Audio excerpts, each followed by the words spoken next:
welcome to another episode of the Bonsai Stuff Podcast. I'm Scott Martin from Bonsai Matsu, and I hope you've had a brilliant week in bonsai. It certainly feels like we're turning a corner with spring. Some warmer weather, especially down in Melbourne. It's nice to get some temperatures above 20 degrees for a change. It's pleasant. It makes me smile, makes the trees jump out of their skin. It's nice even walking around the yard or around the neighbourhood and seeing a lot of trees flowering and lots of new growth. Hearing baby birds in the trees, it's always a nice way to start the spring season. I've been doing a hell of a lot lately around the yard, and it's just a reminder that when our trees start to grow, that's when the weeds start to grow as well. So I'm trying to stay on top of that. It's a never-ending battle, as you know. Anyone that's got bonsai certainly knows that we chase our tails most of the time trying to keep a containment on them. But I find if you can get them when they're small, it's much easier than when they've taken over the pot. So I've been doing a lot of that. Fertiliser preparation as well. I must admit I'm a couple of days behind where I wanted to be. Just been a bit flat out, but fertilising is definitely on the agenda.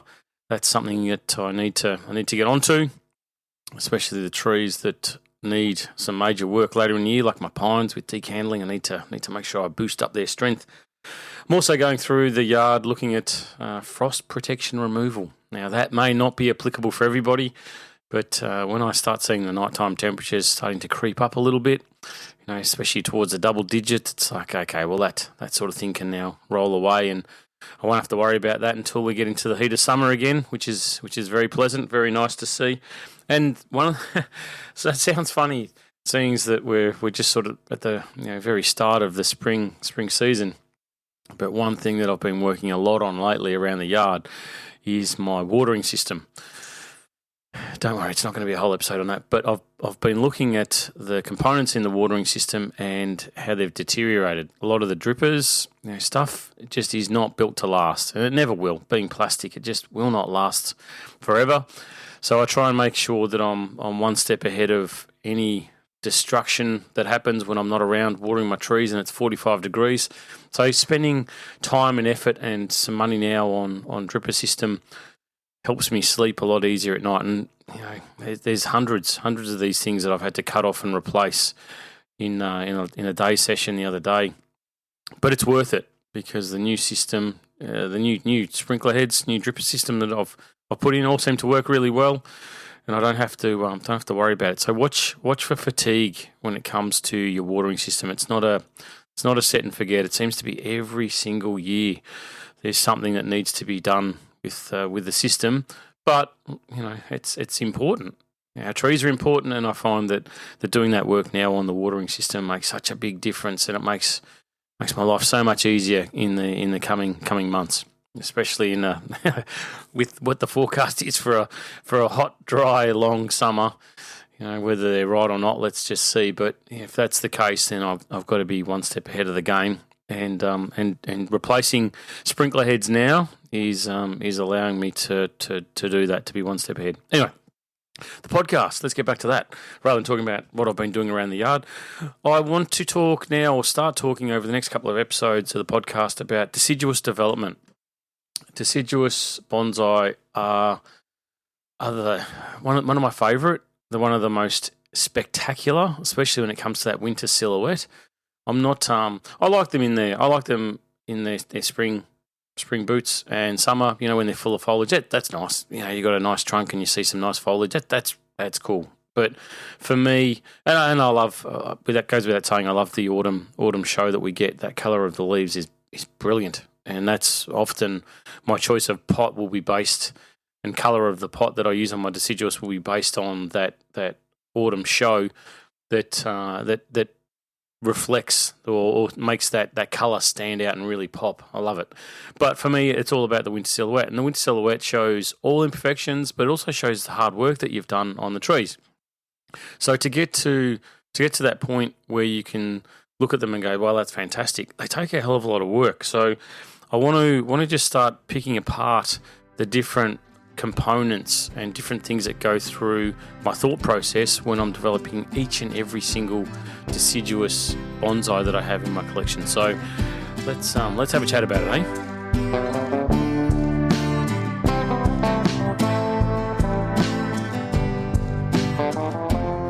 Now, Now, it's easy for me to jump in, or anybody to jump in and say, you should be doing this. You pinch your trees, pinch your maples. Yep, let's get out there and pinch them. Okay, cool, no worries. But that's not where I think you should start. There's a process. There's thought that's got to go into it, and this is where I get a little bit disheartened, I suppose, or find that possibly things can be done incorrectly when you don't know the full process just by watching things on YouTube or hearing people talk about it, or meeting someone at a club, or just talking to someone in general about what they're doing now. It's like, oh, I'm out there and I'm pinching all my deciduous. Cool, I'll go home and pinch all mine too. But you've got to make an individual assessment. You've got to work out a lot of things have got to go into the planning and preparation for doing these processes. It's like defoliation. I've talked about that where, for me, I'm talking from my experience, it used to be something that I got told, you defoliate at this time of the year. Cool, I'll defoliate. And next thing you know, the tree's dead. It's like, okay, so the tree died because of whatever. No, it died because you defoliated it, and it shouldn't have been defoliated. It's so easy to throw these things out there. So I want you to start step one before you do anything with your deciduous bonsai or any of your bonsai. But in particular, deciduous is step one. Most important thing on my list before I touch the scissors, before I get out there and pinch, before I do anything with my deciduous, is a health assessment. Look at your tree. What's the state of the health of this tree? Is it strong enough to handle whatever you're going to do to it? Is it on the weakened side? Because doing any work on a weakened bonsai is going to tip it over the edge, and you're going to be regretting it. So step one is do the health assessment on your tree. Make sure you should never do anything with your bonsais unless they are strong enough to not only manage to handle the work that you've done, but also to thrive from it, to bounce back, because when we work our trees, we generally do that step backwards. When we cut things back, we expect them to, push new buds, or we expect them to heal a cut, or whatever it is. So your bonsai has to be able to not only manage that, but then take that 2 steps forward so it keeps on the development path. And that only happens when they're strong enough. So step one is that health assessment. Then, before you get any further, have a look at your tree and go through this is step number 2 that I've written as the most important, is determine the stage of development of your tree. I've talked about it before, but I'll just do a quick recap. You've got the 4 steps that I use four steps that I go through in my head, my process when I'm developing my trees. Trunk and nabari, step 1. Step 2, primary branches. Step 3, secondary branches. Step 4, ramification. So if you can't tick off steps 1, 2, and 3, there's no point going through the pinching process with your maples or your deciduous, because when you pinch something, you're stopping it from growing. You're encouraging ramification. You're encouraging those dormant buds that are behind the place where you pinch to activate and to grow. So if you're trying to develop a trunk, for instance, which is step 1 on your bonsai, and you're going through doing the pinching process, that trunk will never get thicker. You'll end up with nice fine ramification on a weedy little trunk. Now, if that's what you want, perfect, because then you've ticked off your trunk and said, yep, I want it to be exactly like this. Then, yep, have you got the primary branches in place? Yes or no? If you don't have the primary branches in place, then, primary branches are visibly different to secondary branches. Okay, primary branches are the ones that originate from the trunk, but they're also thicker. They've also got a nice taper towards the tip of the branch. And then the secondary branches are a step down from the primary branches, and the ramification is a step down in thickness yet again from the secondary branches. So the process of working through those stages is very, very different. So you've got to know if it's strong enough to handle the work. Yes, it is. Okay, what stage is this tree at? Have a good hard look at it before you start listening to any nufty like me saying, oh, you should be pinching your maples. No. If you want to thicken the trunk, how do we get a thicker trunk? you've got to have extension. You've got to have, longer sacrifice branches. So if you're going through and you're pinching everything, you're stopping it from lengthening, from increasing thickness of things, because the longer something gets, the thicker it's got to get. The thicker whatever that's attached to is going to become to support that branch as well. So you can grow thicker trunks by harnessing the spring strength and energy that comes around at this time of the year by not pinching certain things. By letting that tip extend and start to grow, you'll end up with a thicker trunk.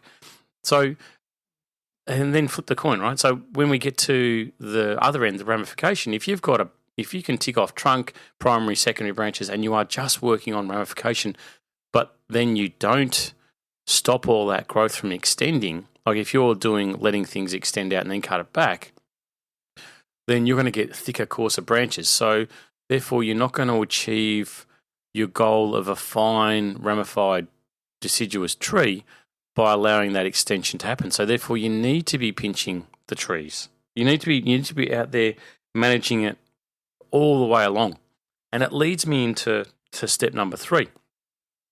Now, step number 3 is, so you've taken into account the health. Step number 2 is the stage of development of the tree.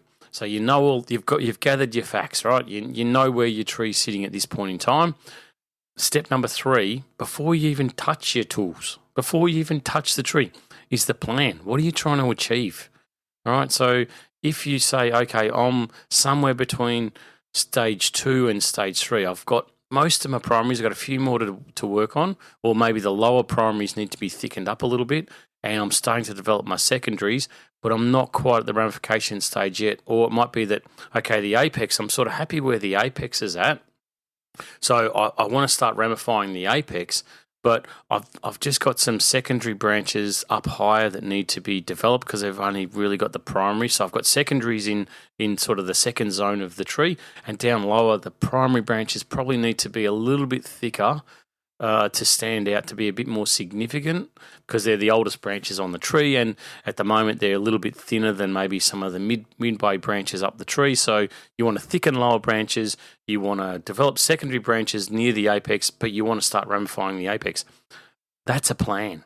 That's a process that you go through to allow you to take your bonsai to the next level, and it gives you clarity on what to do. So once you've sat there and you've got this plan knuckled down in your head, write it on a piece of paper or however you want to do it. You may not need to, but having that plan there allows you to go, okay, so, all right, apex, I'm ramifying. How do I get ramification in that area? Right, I've got to pinch. All right, so I'll pinch just this section of the tree. All right, that second area, I'm going to start working on secondary branches. How do I get the secondary branches to be a little bit thicker than ramification, but a little bit thinner than the primary branches?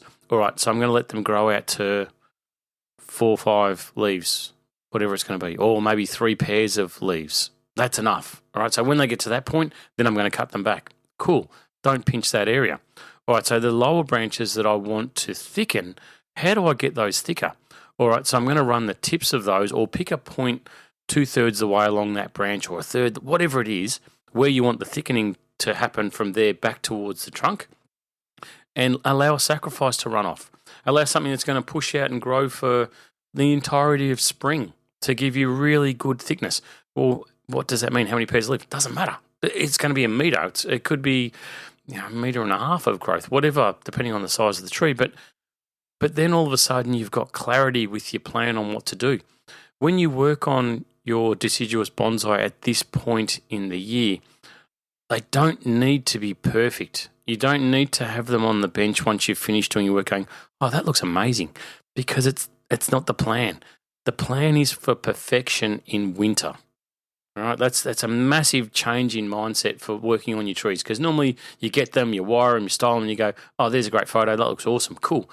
No chance. If you want beautiful deciduous bonsai, they're going to look a little bit scrappy at times. They're going to look disheveled. It's going to look like the top of the tree is being worked by a possum that's come along and nibbled all the growth off, and then you've got mid branches along the way that have got these long scrappy growth, and then you've got these really long ones down the bottom. And someone that doesn't understand bonsai would look at it and go, "That looks just weird. What are you doing there?" But for us, like aiming for perfection with our deciduous, we can use these different techniques of pinching in certain areas, of minor extension growth, and then longer sacrifice growth in other areas to build our bonsai.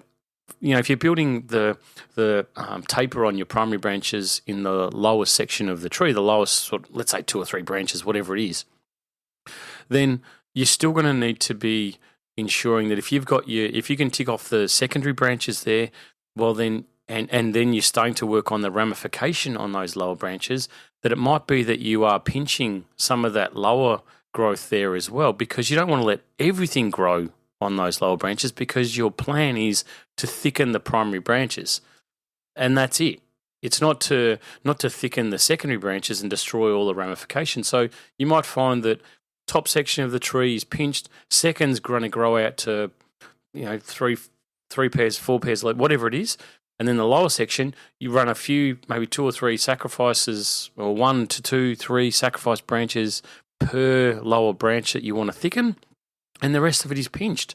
So your tree is going to have scrappy growth, tight apex, lower beautiful growth with these long shoots tearing off it as well. But that's all part of the plan, and it's the aim of the game is not to finish this tree now, but it's to work on it. So when we can go through the winter period, we can look and go, now we are a step closer to that perfection point that we want with our deciduous bonsai.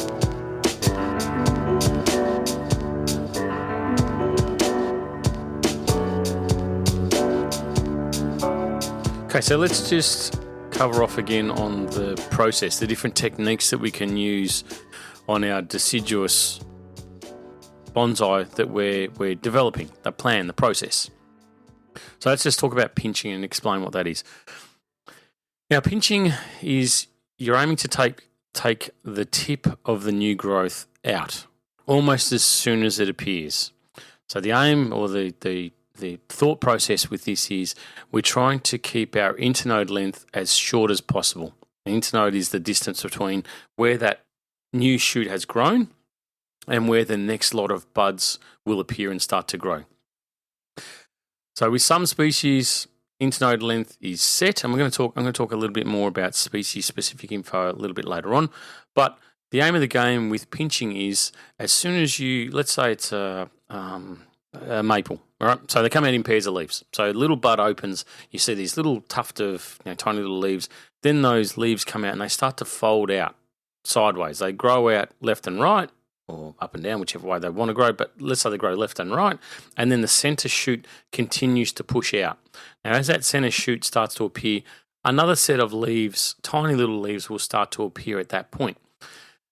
For me, if I'm pinching, if I've gone through the whole process that I talked about in the earlier section of the podcast, and I say, yes, I am pinching this part of the tree, then for me, that's when I want to pinch. If I've made the decision, it's strong enough and it suits the plan that I'm working towards, that's when I'm pinching. As soon as that center shoot appears, and you can use pinching. Pinching sounds like you're using your fingers.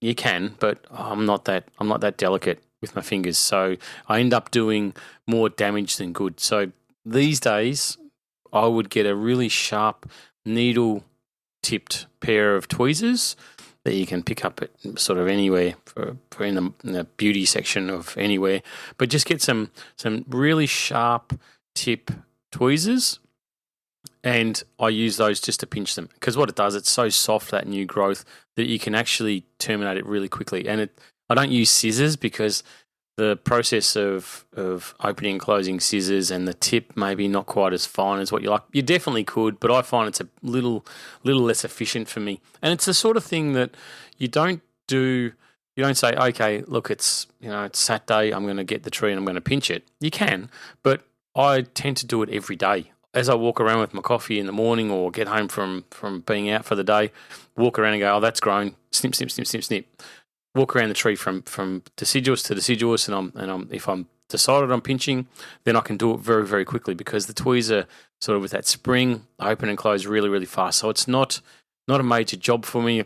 I have multiple pairs, so I can leave them out there. It's not something that I have to go, I've got to go back to the workshop, get that tool, then go back out there again. For a couple of weeks of the year, a month of the year, I leave multiple pairs of them out around the yard. So as I'm walking, I go, that's grown, snip, done. Not a major job, not something that I have to worry about, allocating time in the calendar to do. It's just something that you do little bit by little bit, because what you pinch today, tomorrow you go out, there'll be other ones to pinch, and the day after there'll be more to pinch, and it just keeps happening like that for the growing period until I've made sure that I've covered off everything, or as much as I possibly can, in that section of the tree. It's really important not to let them start to push further.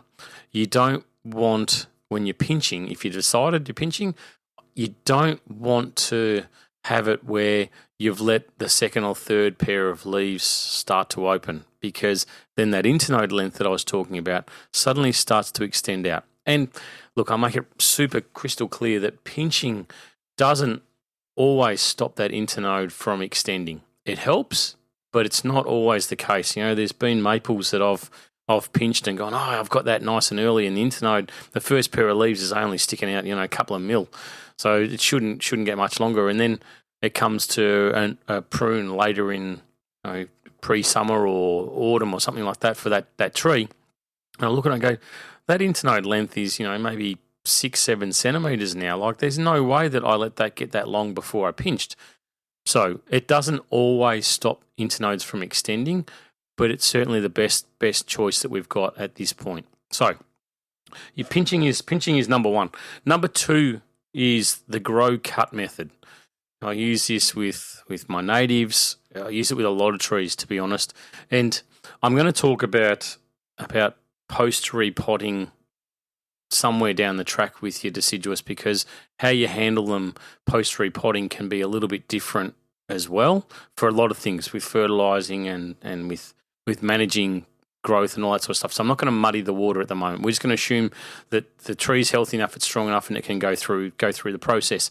So the grow cut method for me is something that I use quite a lot, especially if you can see the deciduous possibly doesn't it doesn't handle fine, delicate growth quite so well. And from that, I have in the back of my head, maybe it's possibly a Chinese elm or a Zelkova or something like that, where post-winter there might be a little bit of dieback on that super, super fine growth, and they don't handle that really delicate growth. So if every time it sort of popped out to 2 leaves, if you came in and took it off, maybe it'll be okay, but maybe it won't. So this grow cut method for me is something that I'll use in areas where I'm developing like secondary branches, or it's a delicate species or something like that, where you allow for it to grow, let's say, 4 or 5 leaves, something like that, and then you come back to the second or third, depending on your plan, of course. Or it might be that, you grow to 3 pairs of leaves if it's a pairing variety, and then you come back to the first pair, something like that. So it's that allow for a slight extension and then cut back. So it means that things are possibly going to get a little thick, but not too thick. If you let that grow out to, say, 8 pair of leaves, then yeah, sure, that's quite a long extension. That internode length will have blown out, and then you've got a bit of an issue. So something like a trident maple, for instance, compared to a Japanese maple. Japanese maples, you let them extend like that internode length gets longer and longer the longer you leave it. That's just the way that they're built. Trident maples, when you allow them to extend like that the internode length, especially those first couple of pair of leaves, can be quite amicable to bonsai. They stay nice and short. So I find that if I've got a tree that possibly is, in that I'm in doubt mode, like, let's say I think, the health, is it great? Is it brilliant? Oh, it's not brilliant, but it's not bad. Like, it's not death's doorstep. It's not jumping out of its skin, but it's up there. Like, it's healthy, but it's possibly last year it didn't quite grow as much as what I'd liked it to have done, or maybe it hasn't handled being pinched last year quite so well. Maybe there's been a little bit of dieback on a few branches over the winter period that you've just noticed as you're getting out there to work on the tree. So what would the method be that I'd use? I'd use the cut grow method, where I'd look at that tree and go, right, so I don't want to affect the structure of the tree. I want to keep those internodes nice and close. But what I'm going to do this year is I'm going to let it grow. Instead of pinching it straight away, I'm going to let it grow to, maybe 3 pairs of leaves or 4 or whatever it is.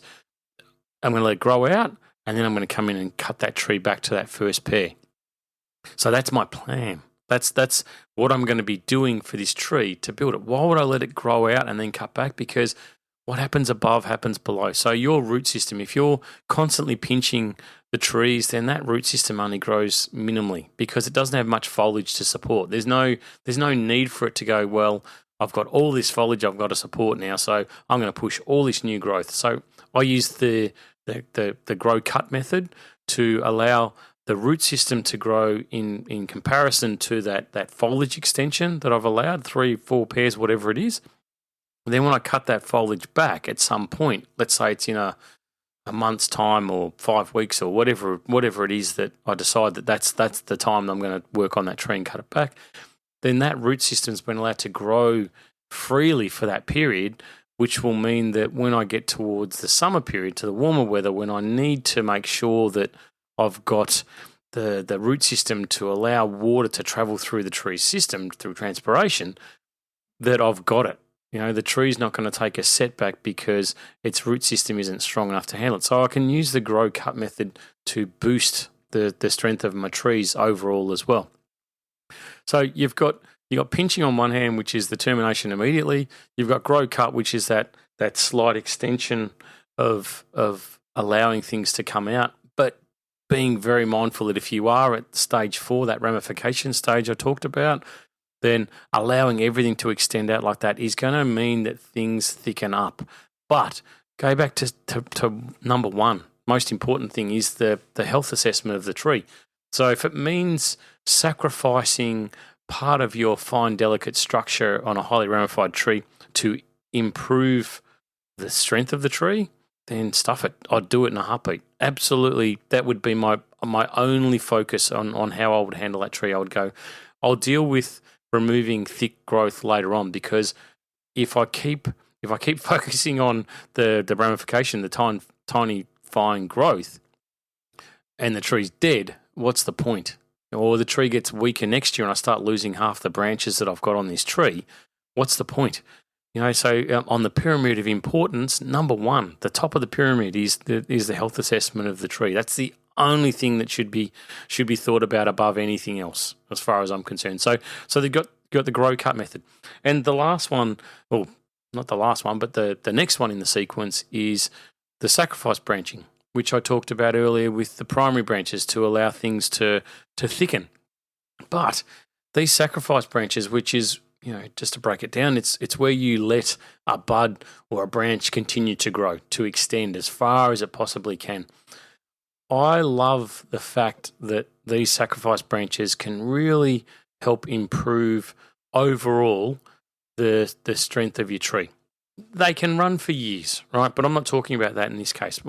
Where I like to use sacrifice branches, and it's really important to talk about it now at this part of spring when we can harness that beautiful strength that the trees have at this particular time of the year. But you can use it to allow something to grow for all the growing season. Get it through spring, leave it there in summer. It's not going to make a difference. And then in autumn, when you do your cleanup, come through and cut it off, and job's done. You won't even notice. But allowing that sacrifice branch to be there improves the overall health of the tree, because the tree suddenly, instead of being, grow cut, and the tree just goes, I'm exhausted. I just want to push out some new foliage. I want to photosynthesize. I want to achieve my objective of getting as much sun and getting as tall as I possibly can. And you keep stopping me. You keep holding me back. Suddenly you let a sacrifice branch run and the tree goes, yes, here we go. I'm gonna achieve this. And suddenly, something that you've left when you've done your work in autumn, winter, and you're going, you know what, that one's going to stay. I'm not cutting that off. It's a strong bud, be it on a pine or a deciduous or whatever it is. just by leaving it there and letting it be a little bit longer, when it comes to this time of the year, suddenly you see things start to take off and the tree goes, well, hang on, let's funnel some resources towards that bud, to that branch, and suddenly the whole tree lifts up. Like it gets a major shot in the arm, a real boost to say, let's go, let's do this. And I deliberately decided with a lot of my very small Japanese black pine last autumn, when I was doing my maintenance work, cleanup and whatever else, a lot of them, probably 90%, I've decided to allow a sacrifice branch to run off. And I was just walking around this morning before I record the podcast, looking at them, and I went, oh my God, those buds on there, on that sacrifice branch, are the biggest buds that I've seen on those trees since they were started. And there's so many of them on the bench now, and they all look exactly the same. They all look really vibrant and healthy. So it's not going to be something that I'll keep long term. Like I don't want super thick branches on trees that are less than sort of 20 centimeters tall. But I want the strength back in the trees. They stay in these tiny little pots for really long periods of time. 3 years, most of them on average, those trees at that point in their life. And I want to make sure that I give them a bit of a boost, pick them up a little bit and say, hey, look, you're off and racing and, you're sure that branch can have long needles, you can have big long buds, that's fine. If it gets out of control, I can cut it off, before I head into decandling at early summer. But it's part of the planning process for me is to focus on rule number one, trees' health, so I can use these extensions, these long branches, the sacrifice branches, to do exactly that. And that's all part of the plan for developing your deciduous as well. So it's not just for thickening of the trees. You might pick a few strategic points along a deciduous that you've got that maybe is a bit lackluster, that maybe hasn't done quite as well in the last few years, and say, you know what, I'm going to let a lower sacrifice, a mid sacrifice, and an upper sacrifice go like crazy. I'm not going to cut those three. Tag them, do whatever you got to do to make sure that they stay out of the way of your scissors or branch cutters. And then, maybe in a month's time, it might be that you go, okay, the one at the apex, I'm going to stop that. I don't want that to get too thick. So maybe that's it, 5, 6 leaves, whatever it is, or 3, 4, 5 pairs of leaves. The midway one, you go, okay, that's going to get to about 8 leaves before I cut it back. Oh, the lower one, I'm going to let that run all spring because I really want to push the strength of this tree. And by having sacrifice branches, not only thickening's one process for it, but the other is to draw resources to that branch. So your lower areas on almost all of your trees will suffer because the tree's pushing all resources to the apex, saying, "Yep, go for it." It doesn't realise that that's the maximum height it's going to get to, so it keeps punching resources to that upper area. So by having a sacrifice branch down lower, it means the tree's going to divert resources to that lower branch, and hopefully keep it strong and healthy and no dieback and push a lot of resources to that area. So they're the three main processes that you've got to cover off on. The last one that I'm going to talk about in this podcast is species specific information. Now, you need to know what you're dealing with. You need to do your homework. You need to do your research. You need to have a look at how these things grow. Hopefully, you've got experience with them in the yard. You know how a beech is going to grow, or a hornbeam, or whatever it is, whatever deciduous it is that you're trying to develop.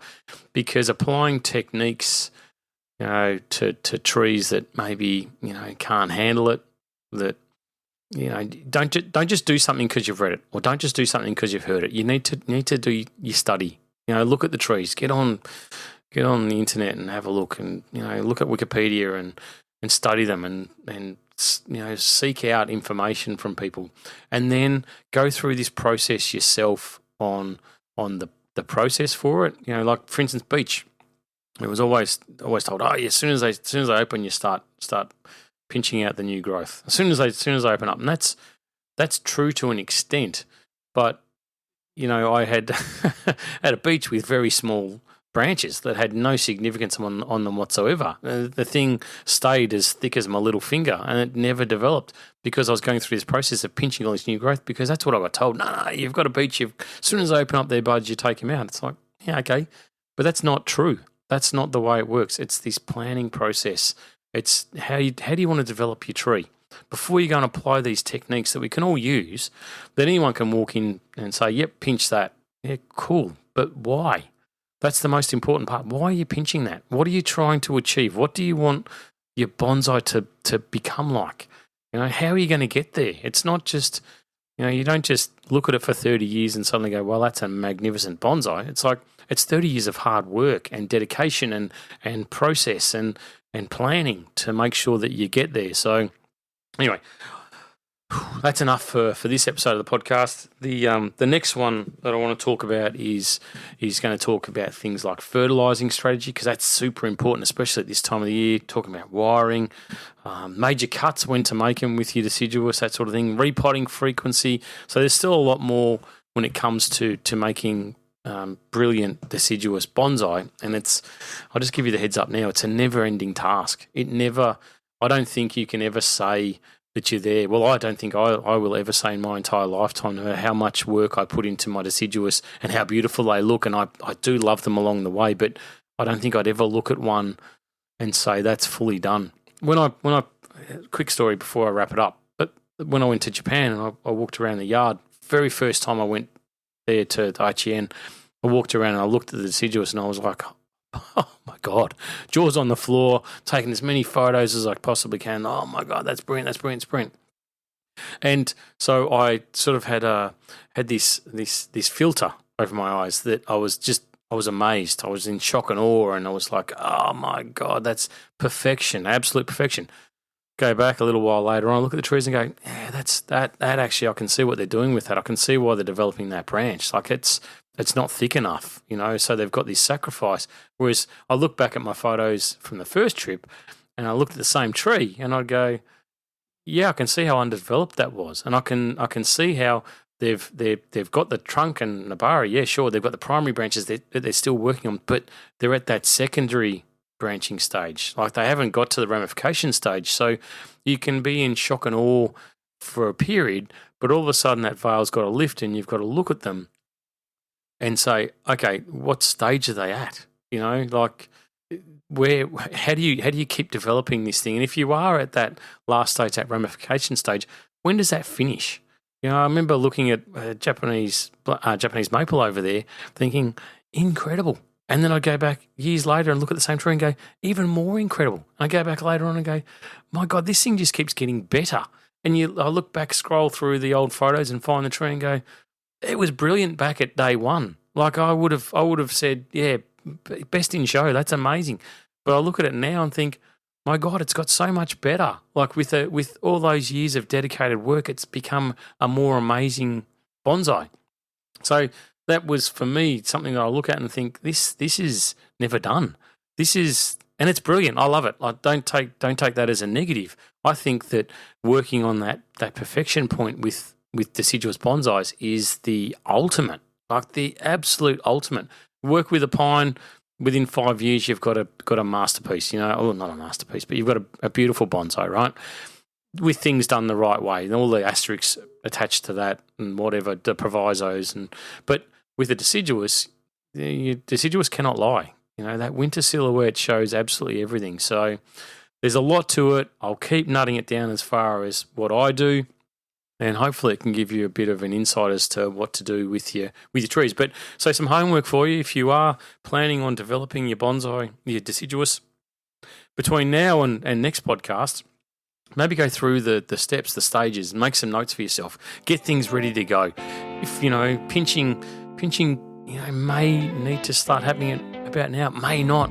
So don't be too hard on yourself if you hold back a little bit and listen for the next couple of podcasts. But it's all about planning. It's all about preparation. It's all about being ready to go and making sure that your trees take those steps forward.